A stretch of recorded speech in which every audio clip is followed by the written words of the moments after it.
Para relembrar os elementos de um círculo, pessoal. Bem, o primeiro elemento do círculo que nós temos que relembrar é o centro desse círculo. Aí o que viria a ser o centro de um círculo? É literalmente o ponto central desse círculo, que a gente chama de C, geralmente. E qual a característica desse ponto C? A característica desse ponto C é que se a gente tomar qualquer ponto sobre a circunferência desse círculo, aí o que seria a circunferência, professora? Seria o contorno aqui, tá, pessoal? O contorno do círculo. Porque o círculo é o contorno e a parte interna. A circunferência vem a ser apenas o contorno, ok?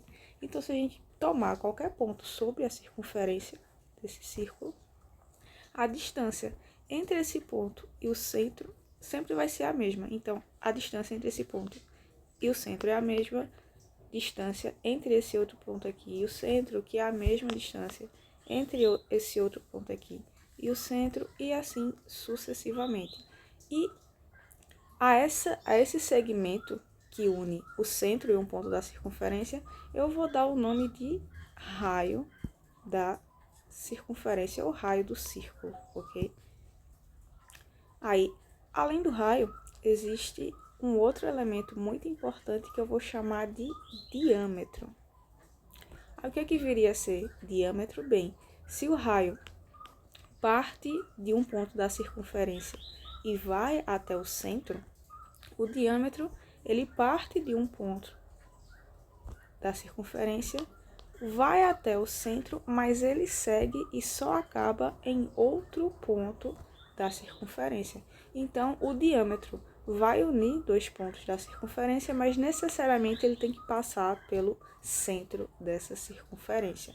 Aí, existe uma relaçãozinha que relaciona o raio e o diâmetro de uma circunferência de um círculo. Aí, que relação é essa?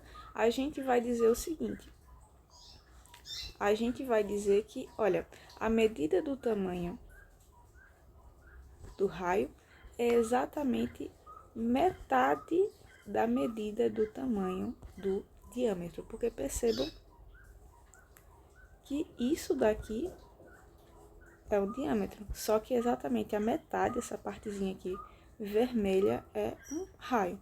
Então, eu posso muito bem dizer que, olha, a medida desse segmentinho aqui é exatamente a metade da medida desse segmento aqui, tá, pessoal?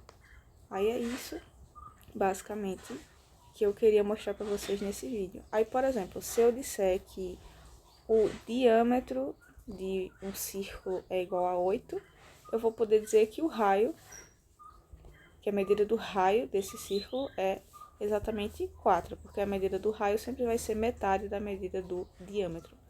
Da mesma forma, se eu disser, por exemplo, que o raio de um círculo possui medida igual a 3 centímetros,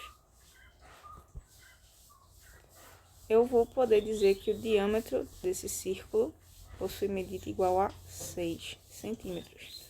Porque se o raio, a medida do raio é igual a metade da medida do diâmetro, então a medida do diâmetro vai ser o dobro da medida do raio. Então é isso, pessoal.